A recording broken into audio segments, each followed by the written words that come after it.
Hai hai Universe, selamat datang di Suara Sahabat, ruang obrolan hangat yang akan menemani obrolan kita dari hati ke hati. Aku Melinda. Dan aku Windy. Hari ini kita bakal ngobrolin tema yang mungkin kamu pikir udah selesai diperjuangkan nih. Tapi sebenarnya tahu gak sih Mel, tema ini masih jauh dari kata selesai loh. Temanya itu pendidikan perempuan. Wow, keren banget nih tema kita hari ini. Dan ini bukan cuma soal perempuan bisa sekolah atau enggaknya loh Universe, tapi tentang untuk siapa sih sebenarnya pendidikan itu diberikan. Apakah beneran buat membebaskan atau malah jadi alat kontrol nih? Gimana Win? Betul banget, podcast ini kita terinspirasi dari satu artikel keren banget nih di Magdalene dengan judul Pendidikan Perempuan Untuk Siapa? Dan hari ini kita akan ngobrol lebih dalam, reflektif, dan semoga juga menggugah ya Universe. Universe, tahu nggak kalau kita lihat dari data UNESCO nih, tahun 2024 Mel, 129 juta anak perempuan di seluruh dunia masih nggak bisa sekolah loh Mel.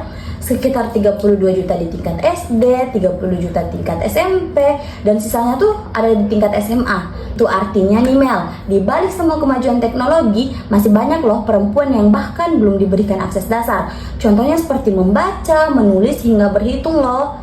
Wow, ternyata di Indonesia itu sangat menakjubkan ya.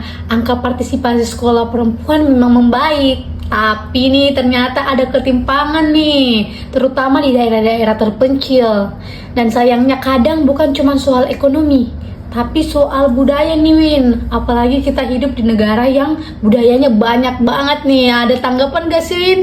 Betul, nih ada tanggapan nih Mel. Perempuan ngapain sekolah tinggi-tinggi, nanti juga akhirnya di dapur. Kamu pasti pernah dengar juga kan Mel? Universe pasti nggak asing juga kan? Nah bener banget sih, nggak asing banget sih itu di telinga. Betul. Pendidikan perempuan sering dijadikan semacam hiasan. Soal bukan untuk memperdayakan dirinya, tapi supaya dia lebih laku di mata masyarakat Mel. Wah bener banget nih, aku juga udah pernah dengar loh bahwa perempuan itu disuruh kuliah tapi ternyata cuma jurusan yang dianggap feminim atau wajar untuk perempuan nih. Kayak pendidikan keperawatan atau komunikasi. Kalau ada yang mau jadi teknisi, insinyur, ilmuwan malah dipandang aneh loh. Betul banget Mel. Yang lebih menyakitkan saat perempuan punya ambisi besar, sering banget nih dibilang terlalu keras lah, terlalu ambisius lah, nggak cocok jadi perempuan. Aduh, pusing banget ya. Iya bener banget sih, aku sih nggak setuju ya. Padahal seperti kata Malala Yousafzai, satu anak, satu guru, satu buku, dan satu pena dapat mengubah dunia. Wow. Dan banyak dari perubahan itu dimulai dari perempuan-perempuan yang berani belajar nih. Kalau ngomongin itu tadi, aku jadi ingat nih pengalaman pribadi aku sendiri. Dulu aku waktu memutuskan kuliah di luar kota, ada banyak suara kayak gini Win. Apain sih kuliah jauh-jauh, nanti nggak ketemu jodoh loh. Tapi aku sih bersyukur banget ya Win, soalnya keluarga aku support. Tapi kita nggak tahu Win, di luar sana banyak perempuan yang harus berjuang keras melawan stigma bahkan dari keluarganya sendiri Win. Betul banget nih Mel, pasti banyak banget kan, gak semua perempuan tuh yang dapat betul-betul dapat support dari keluarga. Dan Universe, coba dibayangin berapa banyak potensi hebat yang akhirnya layu karena tidak diberikan kesempatan loh. Iya nih Universe, betul banget deh. Coba deh Universe pikirin nih. Coba kamu pikirkan nih satu sosok perempuan di hidupmu. Apa yang bisa dicapai kalau dari awal dia didukung sepenuhnya untuk bermimpi? Wow. Betul banget Mel, pendidikan itu bukan cuma tentang dapat gelar loh Universe, tapi tentang membuka opsi hidup, membuat seseorang bisa berkata seperti ini, aku mau memilih jalanku sendiri. Betul banget tuh Win. Dan lebih luasnya lagi nih, ternyata pendidikan itu adalah bentuk keberanian untuk membayangkan dunia yang lebih adil loh. Betul, sayangnya nih Mel, Universe, tantangan buat pendidikan perempuan itu nyata banget ya. Bukan cuma dalam bentuk pelanggaran keras, tapi juga dalam bentuk yang lebih halus seperti diskriminasi terselubung Mel. Wah betul banget tuh. Ini contoh-contohnya nih aku kasih tahu kalau ternyata di kampus-kampus tertentu perempuan kadang masih dianggap kurang kompeten nih Will. Betul banget tuh Mel, bukan cuma di kampus-kampus loh yang biasa terjadi seperti itu. Bahkan di tempat kerja, perempuan lulusan terbaik sekalipun Mel masih harus nih membuktikan berkali-kali lipat dibanding rekan prianya. Aduh gimana nih? Parah banget ya. Tapi kalian jangan lupa nih ya, kalau perempuan yang mengejar pendidikan tinggi kadang dihadapkan pada dilema loh Win. Mau pilih karir atau keluarga, seolah-olah perempuan gak boleh punya keduanya. Betul banget, pusing banget nih jadi perempuan. Padahal laki-laki jarang ditanya kayak gitu kan, Mel? Iya, bener banget tuh. Disinilah pentingnya kita semuanya, laki-laki maupun perempuan, menyadari bahwa pendidikan harus membebaskan, bukan membatasi ya. Betul banget tuh Mel, tapi tentu saja selalu ada harapan. Banyak gerakan yang lahir dari komunitas, dari keluarga kecil, dari teman-teman kayak kita nih.